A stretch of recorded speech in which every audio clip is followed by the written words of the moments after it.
Welcome back to Jungle War Stories. Before we begin, hit that subscribe button. It really helps the channel. Thank you. The incident I am about to describe took place in October 2003. I have never told anyone about this before. Not to journalists, not to researchers, not to anyone except those who were there. The Army made us sign a confidentiality agreement. They told us that if we revealed what happened in that forest, we would be sent to a military court, dismissed from the Army and sentenced to prison. They said it was a matter of national security. They said we had to remain silent for the rest of our lives. But I can't stay silent anymore. Because the nightmares never end. Because every time I close my eyes, I still hear their screams. Because 12 good soldiers went into that forest, and only 2 of us came out. And the world deserves to know why. My name is Corporal Nathan Cross. In October 2003, I was 24 years old and serving in the 2nd Battalion of the 75th Ranger Regiment at Fort Lewis in Washington. I had been in the Army for 3 years. I thought I was tough. I thought I was ready for anything. I thought Ranger training had made me a soldier capable of handling anything the world threw at me. I was wrong. The mission was supposed to be a routine training exercise, a navigation drill in the Willamette National Forest in Central Oregon. 12 soldiers, 3 days in the wilderness, practicing land navigation and survival skills. We'd done exercises like this dozens of times. Drop into a remote area, navigate to a series of checkpoints, extract at a predetermined location. Standard stuff. Boring, even. Our platoon leader was First Lieutenant Daniel Vance. He was 31 years old, a West Point graduate, career military. He'd done 2 tours in Afghanistan before taking command of our platoon. He was the kind of officer who led from the front, who never asked his men to do anything he wouldn't do himself. He was hard but fair, demanding but respectful. Everyone looked up to him. Everyone trusted him. Lieutenant Vance had a wife named Rebecca and a 3-year-old son named Ethan. He kept a photograph of them in his breast pocket, right over his heart. He said it reminded him why he was fighting, why any of this mattered. I remember him showing me that picture the night before we deployed into the forest. Ethan had his father's eyes. Rebecca was smiling, her arms around her son, looking at the camera with so much love. I wonder if she still has that photograph. I wonder if Ethan, who must be in his 20s now, knows what happened to his father. I wonder if anyone ever told them the truth. Staff Sergeant Victor Reeves was our senior NCO. He was 35 years old, a lifer, 15 years in the Army. He'd served in Desert Storm, Kosovo, the early days of Afghanistan. He had a scar on his left cheek from a piece of shrapnel that had missed his eye by half an inch. He never talked about how he got it. He never talked about much of anything, actually. He was quiet, watchful, always observing. But when he spoke, everyone listened. His voice had a weight to it that made you pay attention. Reeves wasn't married. He said the Army was his family. He said he'd given everything to the service and he didn't regret it. But sometimes, late at night, I'd see him sitting alone, staring at nothing, and I wondered if that was really true. I wondered if there were things he wished he'd done differently, choices he wished he'd made. He was the best soldier I ever knew, and I watched him die in those woods. The rest of the platoon was a mix of veterans and newer soldiers like me. Each of them was a person with a full life, with dreams and plans and people who loved them. I need you to understand that. They weren't just names on a casualty report. They were real. Sergeant First Class William Chen was our communications specialist. He was 34 years old, 12 years in service. He grew up in San Francisco, the son of immigrants who ran a restaurant in Chinatown. He was quiet and methodical, the kind of guy who triple-checked everything, who never made mistakes, who kept meticulous logs of every transmission and frequency. He was married to a woman named Linda, a nurse at a hospital in Tacoma. They'd been trying to have a baby for 2 years. He told me once that he wanted a daughter. He said he wanted to teach her to cook his grandmother's recipes, the ones his mother had taught him, the ones that connected him to his family's history. He said food was how his family showed love, and he wanted to pass that down. I think about Linda sometimes. I wonder if she ever had that baby. I wonder if she ever remarried. I wonder if she knows how her husband really died, alone in a dark forest, trying to call for help that never came. Sergeant Pete Kowalski was a big Polish kid from Chicago, 29 years old, built like a linebacker, with a laugh that could fill a room. He never stopped joking. Even in the worst situations, the most dangerous missions, he found something to laugh about. He said humor was how he stayed sane. He said if you couldn't laugh, you couldn't survive. His mother still lived in the same house in Bridgeport where he'd grown up. He called her every Sunday, without fail. He sent her flowers on her birthday and Mother's Day. He was saving up to buy her a new car because her old one kept breaking down and she couldn't afford the repairs. He was a good son, the kind of son any mother would be proud of. When he saw that thing take Chen, something broke in him. The jokes stopped. The laughter disappeared. In those last hours, he was a different person, terrified and desperate and nothing like the man I'd known for 2 years. That's what really killed him, not the thing in the forest. His spirit was already gone before it took his body. Corporal Darnell Washington was the fastest runner in the battalion. He was 26 years old, from Atlanta, had run track in high school, had a scholarship offer to Georgia Tech before he decided to join the Army instead. He said he wanted to serve his country before he worried about his own future. He said college would still be there when he got out. He was going to study engineering. He wanted to build things. Bridges, buildings, infrastructure. Things that would last, that would help people, that would still be standing long after he was gone. He could outrun anyone. I'd seen him do it 100 times in training, in competitions, just messing around. But he couldn't outrun what was hunting us. Nothing could. Corporal Javier Medina was from El Paso, Texas. He was 27 years old. His family had been in Texas for 4 generations, long before it was even part of the United States.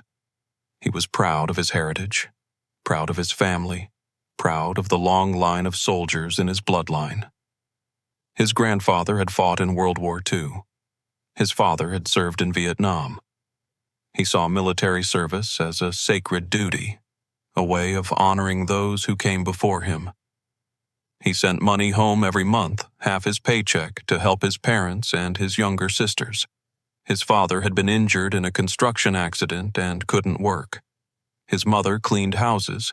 His sisters were in high school, both of them smart, both of them wanting to go to college. Javier was going to make that happen.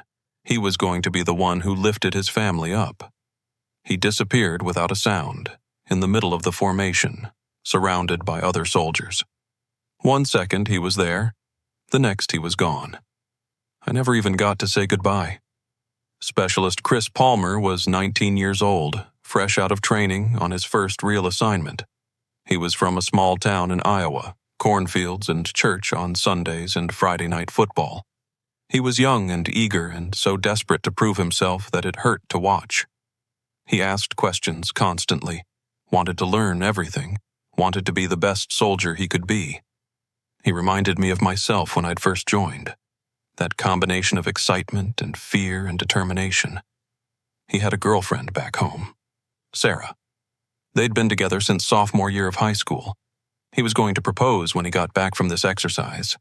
He had the ring in his footlocker back at the barracks. He showed it to me the day before we deployed. It was a small diamond, nothing fancy, but he'd saved for 6 months to buy it. He was so proud of it, so excited about the life he was going to build with her. I wonder if Sarah ever found out what really happened. I wonder if she moved on, found someone else, built a life. I hope she did. I hope she's happy. But I also hope she remembers him, because he deserved to be remembered. Specialist Andre Bishop was 25 years old, from Philadelphia. He wanted to be a doctor. He joined the Army to pay for medical school, was taking classes whenever he could, studying on base, reading textbooks during downtime. He wanted to help people. That was all he ever talked about. He said there was too much pain in the world, too much suffering, and he wanted to spend his life making it better. He used to practice on us. Whenever anyone got hurt, even just a scrape or a bruise, Bishop was there with his med kit, cleaning the wound, applying bandages, explaining what he was doing and why. He would have been a great doctor. He would have saved lives. Instead, he was dragged into the darkness by something that shouldn't exist, and all that potential, all that desire to heal, was just gone. Private First Class Tommy Hayes was 23 years old, from Seattle. He had a girlfriend named Maria who was waiting for him. They were going to get married when his enlistment was up. They'd already picked a date, a venue, a caterer. She was making her own dress because they couldn't afford to buy one. He carried her picture in his wallet, looked at it every night before he went to sleep. He said her face was the last thing he wanted to see every day, even when they were apart. He was one of the ones taken on the second day. Just gone, between one step and the next. I try not to think about what Maria went through when she found out. The wedding that would never happen. The dress she'd been making for nothing. The future that disappeared in an instant. Private First Class Marcus Webb was the youngest of us. 18 years old, just a few months out of basic training. He was from rural Pennsylvania, Amish country, a kid who'd never seen much of the world before he joined up. Everything was new to him. Everything was exciting. Everything was a learning experience. He asked questions constantly. Some of the guys found it annoying. I thought it was endearing. He just wanted to understand. He was the first one taken. Just vanished from the back of the formation. 1 minute he was there, the next he wasn't. He didn't even have a chance. He was just a kid. 18 years old. He should have been in college, chasing girls, figuring out who he was going to be. Instead, he was dragged into the darkness by something that saw him as prey. And Private First Class Ryan Callahan. He was 22 years old, from a small town in Montana called Whitefish. He was quiet, kept to himself mostly, but he was dependable, solid, the kind of guy you wanted next to you when things went bad. His father was a logger, his mother a schoolteacher. He had 2 younger brothers who looked up to him. He joined the Army because there weren't many opportunities in Whitefish, because he wanted to see the world, because he wanted to prove he could be something more than what his small town expected. He was the other survivor, the only other person who made it out of those woods alive. I need you to understand something about these men. They weren't just soldiers to me. They were my brothers. We had trained together, bled together, laughed and fought and suffered together. I knew their families, their dreams, their fears. I knew what they wanted to do after the Army, where they wanted to live, how many kids they wanted to have. They were good men, all of them. They deserved to live long lives, to go home to their families, to grow old and tell stories about their service. They deserved so much more than what they got. We deployed into the forest on October 14th, 2003. A Chinook helicopter dropped us at a clearing about 40 miles east of Eugene, deep in the Willamette National Forest. It was late afternoon when we hit the ground, the rotors kicking up dirt and leaves, the noise deafening until the helicopter lifted off and disappeared over the tree line. Then the silence hit us. That's the thing I remember most clearly about that first moment. The silence. It was like someone had turned off the world. The sky was gray, heavy with clouds that seemed to press down on the treetops, threatening rain that never quite came.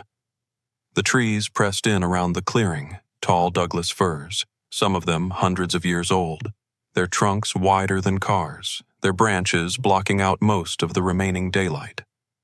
The forest floor was covered in ferns and moss, everything green and wet and dripping. The air smelled like pine and wet earth and something else underneath. Something organic. Something rotting. I remember looking at those trees and feeling small. That's the only word for it. Small. Insignificant. Like we didn't belong there. Like the forest knew we were intruders and was deciding what to do with us. Lieutenant Vance gathered us together and briefed us on the mission. We would navigate to 4 checkpoints over the next 3 days, then extract at a pickup zone 15 miles to the north. Standard land navigation exercise. Nothing complicated. We'd done it 100 times before. But something felt different this time. I couldn't put my finger on it. The forest just felt wrong somehow. Too quiet. Too still. Usually in a forest like this, you hear birds, squirrels, insects, the constant background noise of life going about its business. But there was nothing. Just silence. Heavy, pressing silence that made my ears ring, that made me want to fill it with noise just to prove that sound still existed. I wasn't the only one who noticed. I saw Reeves scanning the tree line, his jaw tight, his hand resting on his rifle like he expected to need it any second. I saw Chen checking his radio equipment with more attention than usual, as if he wanted to make sure he could call for help if things went bad. I saw Kowalski, who always had a joke ready, who could find humor in anything, standing quietly, his eyes moving through the shadows between the trees. No jokes, no laughter, just watching. Palmer came up beside me and asked if I felt it too. That wrongness, that sense that something was watching us from the darkness between the trees. I told him it was probably just nerves. First time in unfamiliar terrain. Nothing to worry about. I was lying. I was terrified. I'd been in forests before, dozens of them, all over the country and overseas. I'd never felt anything like this. This wasn't just unfamiliar terrain. This was something else. Something older. Something that didn't want us there. Lieutenant Vance must have felt it too, because he pulled Reeves aside and they talked in low voices for a moment. I couldn't hear what they said, but I saw Reeves nod, his expression serious, his hand still on his rifle. I saw Vance look back at the tree line, at those dark spaces between the trunks where the light didn't reach. He stood there for a long moment, not moving, just looking. Then he seemed to make a decision. Then Vance turned back to us and told us to move out. We formed up and headed into the trees. The first few hours were uneventful. We moved through the forest in standard patrol formation, navigating by compass and map toward our first checkpoint. The terrain was rough, steep hills covered in dense undergrowth, fallen logs covered in moss, streams swollen with recent rain. We made slow progress, but we were making progress. By nightfall, we had covered about 6 miles. We set up camp in a small clearing, posted guards, ate our MRES, tried to get some sleep. I took the second watch with Palmer. That's when things started to go wrong. It was around 0200 hours, the darkest part of the night. Palmer and I were sitting at the edge of the camp, watching the darkness, listening to the silence. The clouds had cleared and moonlight filtered through the canopy, casting strange shadows on the forest floor. Everything was still. The temperature had dropped into the 40s, and I could see my breath in front of my face. The cold made it hard to stay alert, made my eyelids heavy, made me want to curl up and sleep. But I forced myself to stay awake. Something about this place made me afraid to close my eyes. Palmer was nervous. He kept shifting his weight, adjusting his rifle, looking left and right like he expected something to jump out at us. He was young, and this was his first time in terrain like this, so I understood. But his fear was contagious. It made me more nervous, too. We talked in whispers, trying to pass the time, trying to fill the silence with something human. He told me about Sarah, about the ring he'd bought, about the life they were going to build together.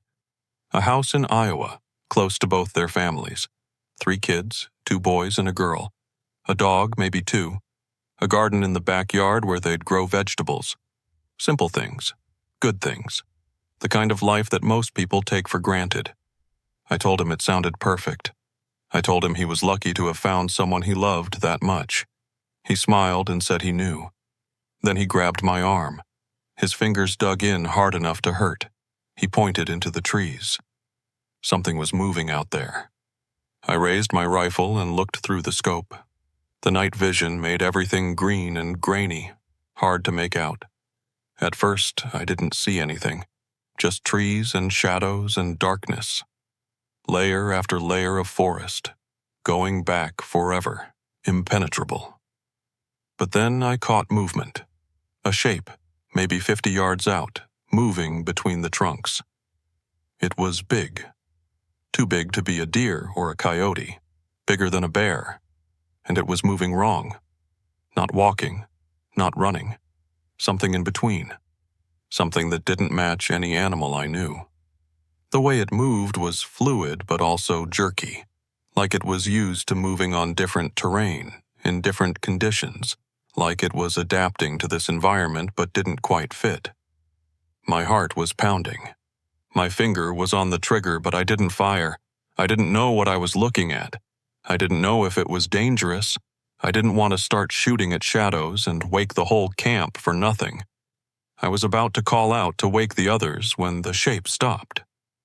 It turned toward us, and even though I couldn't see its face, couldn't make out any features in the darkness, I knew it was looking at me.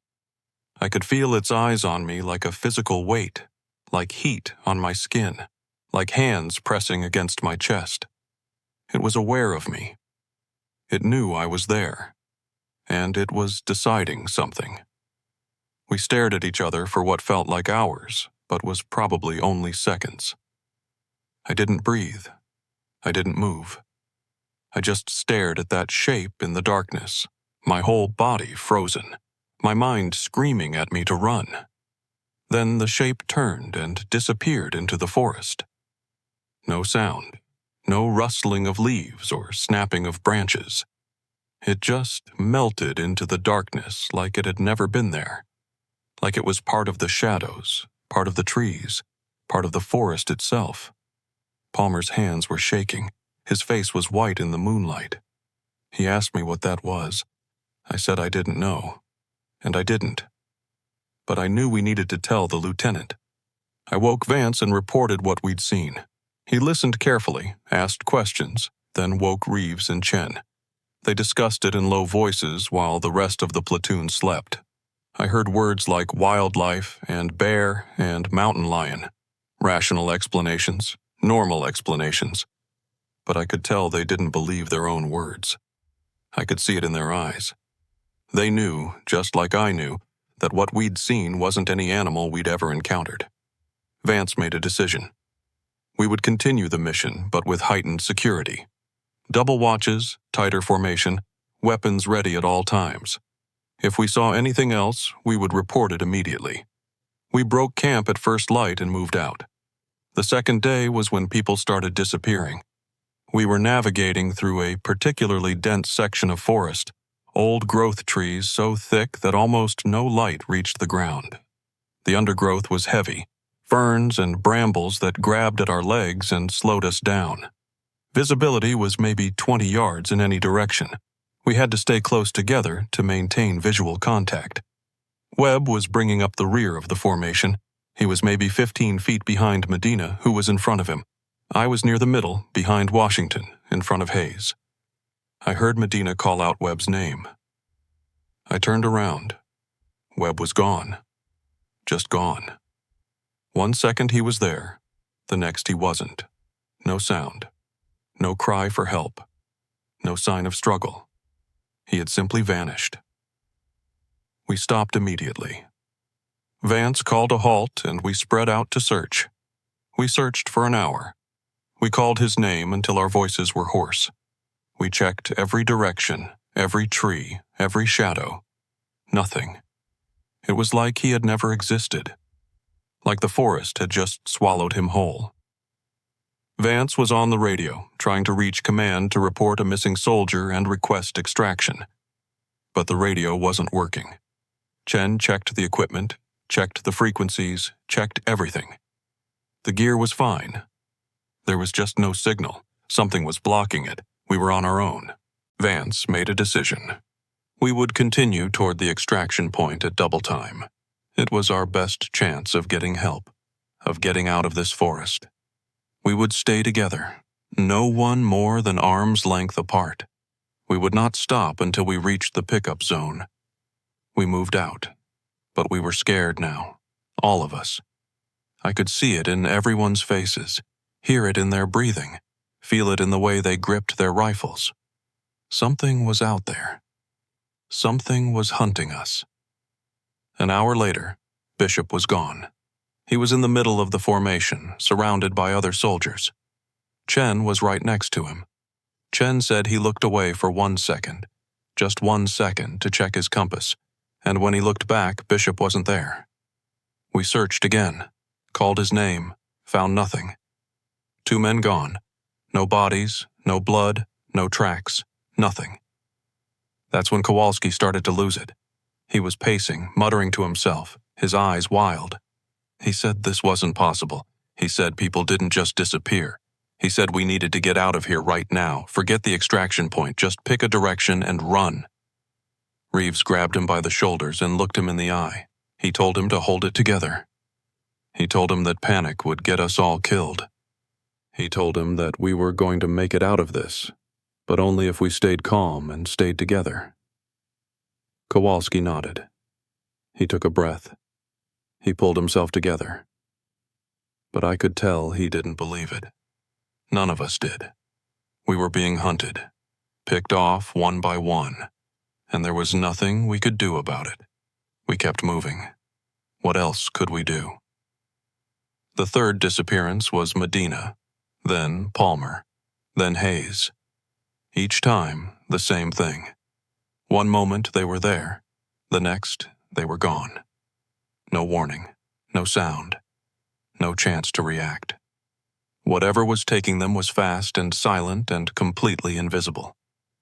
By the end of the second day, we had lost 6 men, half the platoon, gone without a trace. We made camp that night in a rocky outcropping that gave us some cover. No one slept. We sat in a tight circle, weapons pointed outward, watching the darkness, jumping at every shadow. Vance was still trying to raise command on the radio. Still nothing. Chen had given up on the equipment and was just staring into the trees, his rifle shaking in his hands. Reeves sat next to me. He was calm, steady. Even now, even with everything that was happening, he was in control. He told me that whatever happened, I needed to keep moving. He said our only chance was to reach the extraction point. He said that if he went down, if everyone went down, I needed to keep going. I needed to survive. I needed to tell someone what happened here. I asked him what was out there, what was taking our men. He said he didn't know, but he said he'd seen things in his years of service, things that weren't in any manual, things that the Army didn't acknowledge. He said there were places in the world where the rules didn't apply, where things existed that shouldn't exist. He said he thought we had stumbled into one of those places. The third day was the worst. We started moving at first light, 6 soldiers left out of 12. Vance, Reeves, Chen, Washington, Kowalski, Callahan, and me. We were exhausted, terrified, running on adrenaline and desperation. The extraction point was still 8 miles away. 8 miles through this nightmare forest. Washington was the first to go that day. He was a fast runner, the fastest in the battalion, but whatever took him was faster. Then Chen.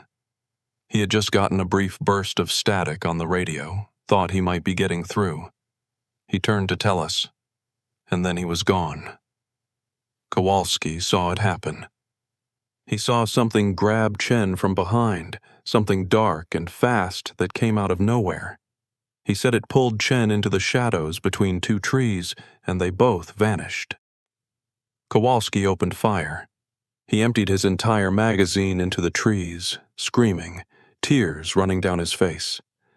When he stopped, The forest was silent again. Nothing moved. Nothing responded. Vance was calling for us to move, to keep going, when something came out of the trees. I saw it clearly for the first time. It was tall, maybe 7 feet, humanoid in shape, but not human. Its limbs were too long, jointed in too many places. Its body was covered in something that looked like bark or scales or both. Its face was a nightmare. No eyes that I could see, just dark recesses. A mouth that opened too wide, filled with teeth that curved inward. It moved so fast, faster than anything that size should be able to move. It came out of the shadows and hit Kowalski before any of us could react. Just hit him and kept going, dragging him into the undergrowth. He screamed for maybe 2 seconds. Then, nothing. We ran. I don't remember much of what happened next, just running, crashing through the forest, branches tearing at my face, lungs burning, heart pounding. Reeves was next to me. Callahan was somewhere behind. I could hear Vance shouting orders that no one was following. Then Reeves went down. Something came from the side and took his legs out from under him. He hit the ground hard and started firing, his rifle on full auto, muzzle flashes lighting up the shadows. He was yelling at me to run, to keep going, to not stop. I saw the thing on top of him. I saw him fighting it, struggling, his hands around its throat. I saw him reach for his knife. Then I was past them and I couldn't see anymore, and all I could hear was his screams, and then his screams stopped. I kept running. I don't know how long I ran. Minutes, hours. The forest blurred around me. At some point I realized Callahan was next to me, running stride for stride, his face white with terror.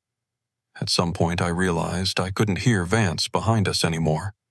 At some point I realized we were the only ones left. We burst out of the tree line into a clearing and there was a helicopter. A Black Hawk, rotors spinning, crew chief waving us in. The extraction point. We had made it. We ran for the helicopter, the longest 50 yards of my life. Every second I expected to feel something grab me from behind, something drag me back into the trees. But nothing did. We dove into the helicopter and it lifted off immediately. I looked out the window as we climbed, looked down at the forest that had taken 10 of my brothers. I saw something standing at the edge of the tree line, tall and dark and still, watching us go. Then we were above the clouds and I couldn't see it anymore. The Army debriefed us for 3 weeks. They kept us in separate rooms, wouldn't let us talk to each other. They brought in people from agencies I'd never heard of, people in black suits who never smiled, who asked questions that didn't make sense. They wanted to know exactly what we'd seen, exactly what had happened, every detail we could remember. They made us draw pictures of the thing.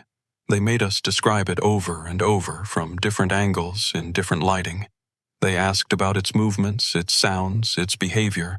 They asked if it had communicated with us, if it had shown any signs of intelligence, if it had seemed to be part of a larger group.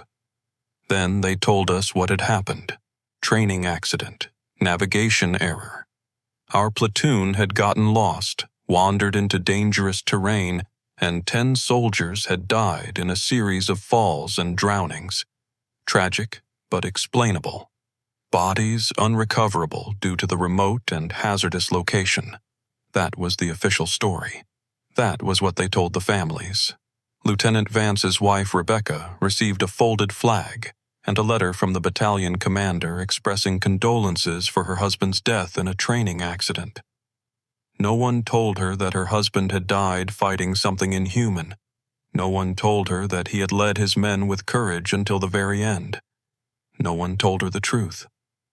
Ethan grew up believing his father had died because he got lost in the woods. That's the story he heard. That's what he'll tell his own children someday, if he has any. A lie. A cover-up. Because the truth was too inconvenient, too dangerous, too impossible for the Army to acknowledge. Daniel Vance deserved better than that. He died a hero. He died protecting his men. He deserved to be remembered for who he really was and what he really did. Instead, his memory was reduced to a lie that makes the Army look better. They all deserved better. Kowalski's mother in Chicago received a letter saying her son had drowned. Drowned. Pete Kowalski, who had won swimming medals in high school. The lie was almost insulting. Chen's wife Linda was told her husband had fallen from a cliff. Bishop's parents were told he'd gotten separated from the group and succumbed to exposure. Palmer's family in Iowa, Hayes's girlfriend Maria, Webb's parents in Pennsylvania, all of them received letters full of lies. All of them were denied the truth about what happened to their loved ones. I've thought about reaching out to them, telling them what really happened. But what would I say? Your son was dragged into the darkness by a monster that the government won't admit exists? Your husband died screaming while something inhuman tore him apart? They would think I was crazy. They would think I was cruel, making up stories about their loved ones. And maybe the men in black suits would come for me. Maybe they'd make me disappear too. So I've stayed silent. For 20 years I've stayed silent, and it's eating me alive. Callahan and I were transferred to different units. They separated us deliberately, sent us to opposite ends of the country, made sure we couldn't talk to each other, couldn't compare stories, couldn't corroborate what we'd seen. I was sent to Fort Benning for additional training, then to Iraq in 2004, then to Afghanistan in 2006, and again in 2009. I served 3 more tours before I got out in 2011. Combat was almost a relief. At least in combat, you knew what you were facing. You knew the enemy was human. You knew that bullets could stop them. It made sense in a way that the forest never did. I tried to find Callahan after I left the Army. I wanted to talk to him. The only other person who understood, who had been there, who had seen what I'd seen. But he was gone.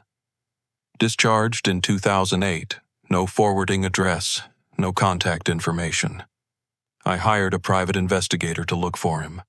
He found records of a psychiatric hospitalization in 2007. Involuntary commitment. Paranoid delusions, the records said. Claims of being hunted by monsters.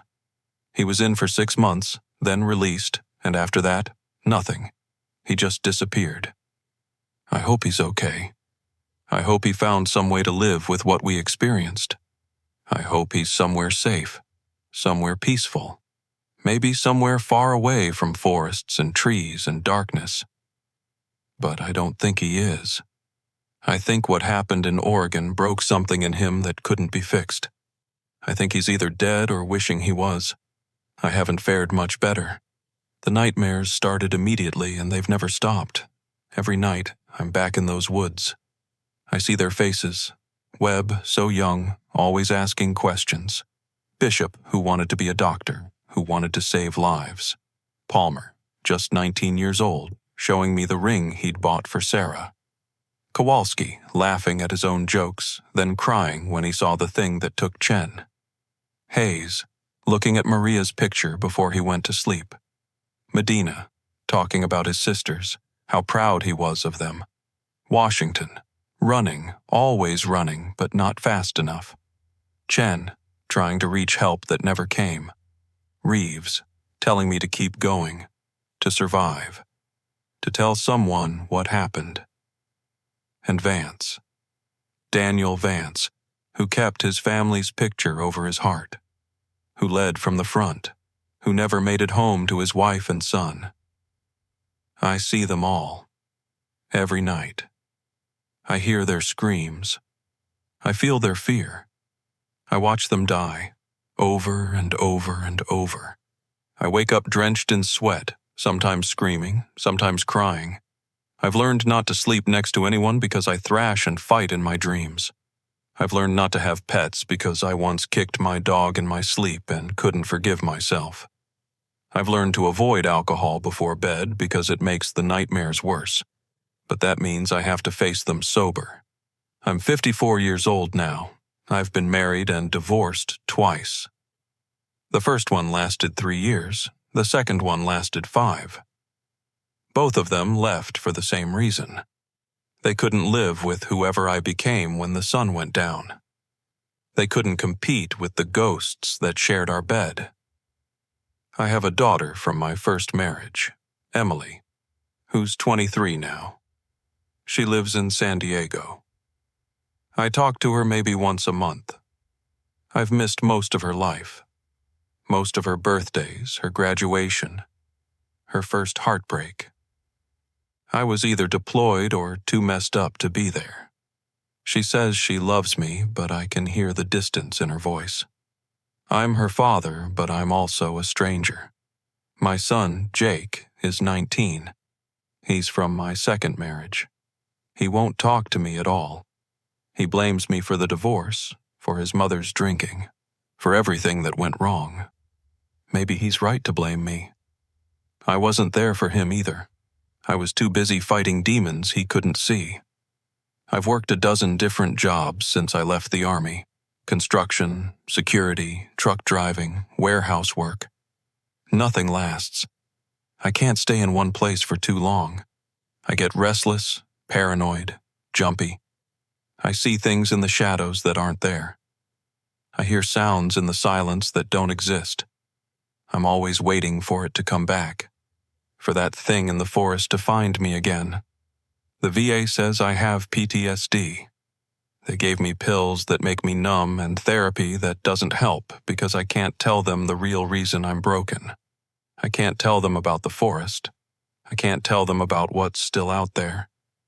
So I drink too much. I don't sleep enough. I live in a small apartment outside Portland, not far from where it happened. I don't know why I stayed here. Maybe I'm hoping I'll get answers. Maybe I'm hoping I'll see it again and this time I'll be ready. Or maybe I'm just too tired to run anymore. I've thought about going back. I've thought about driving into the Willamette National Forest, hiking to those coordinates, finding that place where it happened. I've thought about facing it, getting closure one way or another. But I haven't done it, because I know what would happen. I know I wouldn't come out. And maybe that's okay. Maybe that's what I deserve. But I can't do it yet. Not until I've told the truth. Not until someone knows what really happened to those 10 men who died in that forest. So I'm telling you. I'm telling the world. Something lives in the Willamette National Forest. Something that hunts. Something that takes people and leaves no trace. The Army knows about it. The government knows about it. And they're not telling anyone. I don't know what it is. I don't know where it came from or how long it's been there or why it does what it does. I don't know if there's 1 of them or 100 of them or if they're spread through forests all over the world. But I know they're real. I know they're out there. And I know that 12 soldiers went into those woods and only 2 came out. Their names were Daniel Vance, Victor Reeves, William Chen, Pete Kowalski, Darnell Washington, Javier Medina, Chris Palmer, Andre Bishop, Tommy Hayes, and Marcus Webb. They were soldiers. They were my brothers. They deserved to be remembered for what they really were, not for some lie that makes the Army look better. If you have family in the military, if you have friends who serve, make sure they know. There are places that aren't safe. There are places where the rules don't apply. And if they ever find themselves in deep forest, in old wilderness that doesn't feel right, that feels like it's watching them, they need to get out. They need to turn around and leave and never go back. Because something is out there. Something is hunting. And it never stops. I don't know how many people it's taken over the years. I don't know how many hikers, campers, hunters have gone into those forests and never come out. The Willamette National Forest covers over 1.6 million acres. That's a lot of places to disappear, a lot of places to be taken. I've read about missing persons cases in Oregon. More than you'd expect. People who go into the wilderness and vanish without a trace. No bodies found. No evidence of what happened. Just gone, like they never existed. The authorities say they got lost, fell into ravines, succumbed to exposure. Maybe some of them did. But I know the truth about some of those cases. I know what really took them. And I know that whatever it is, it's still out there. Waiting, watching, hunting. If you have family in the military, if you have friends who serve, make sure they know. There are places that aren't safe. There are places where the rules don't apply. And if they ever find themselves in deep forest, in old wilderness that doesn't feel right, that feels like it's watching them, they need to get out. They need to turn around and leave and never go back. Because something is out there. Something is hunting, and it never stops. Thanks for watching Jungle War Stories. If this story affected you, hit that subscribe button. Leave a comment. Tell me where you're watching from. And if you've ever been in the forests of Oregon, in those deep places where the trees block out the sky and the silence presses against your ears, tell me what you felt. Tell me if you felt like you were being watched. Because I think a lot of people have felt it. I think a lot of people have sensed it. Most of them were lucky enough to get out before it was too late. Stay safe out there.